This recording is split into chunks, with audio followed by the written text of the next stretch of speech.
les actions, de vous présenter un petit peu les actions qui ont été arrêtées par les élus pour cibler et apporter un peu plus de précision sur les actions que la ville allait mener envers le peuple ukrainien.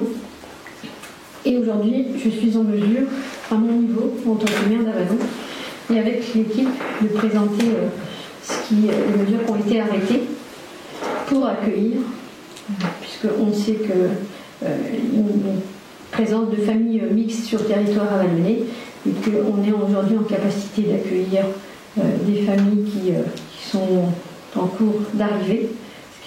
On s'est rapproché de notre bailleur social de Manisse pour avoir à disposition des logements très rapidement, ce qui est déjà le cas. Donc, on sait qu'on peut réagir très très rapidement pour avoir des logements à disposition pour accueillir dans de bonnes conditions les familles qui arriveront sur le territoire avallonnais.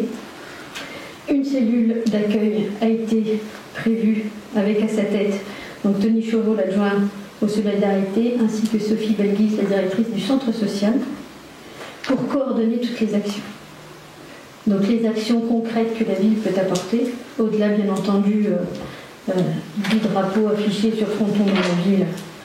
Donc les actions sont des logements à disposition en concertation et en coordination avec Domanis, notre bailleur social.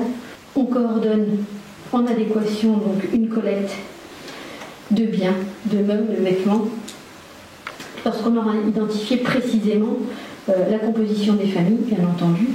Donc je n'appelle pas aujourd'hui à un don immédiat de vêtements et de denrées alimentaires, mais l'appel sera progressif et on pourra préciser exactement quels sont les besoins identifiés avec la composition des personnes. Voilà. Et bien entendu, je pense qu'il est assez important, au-delà de ces actions, c'est d'avoir un accompagnement global.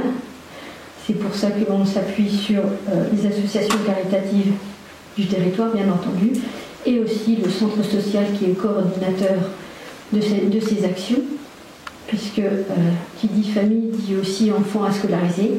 Voilà, accompagnement administratif, le centre social, le CCAS aujourd'hui, notre établissement par Maison France Service, donc on a différents partenaires à disposition, partenaires sociaux bien entendu. Donc c'est une entrée qui nous paraissait totalement évidente pour pouvoir coordonner ces actions.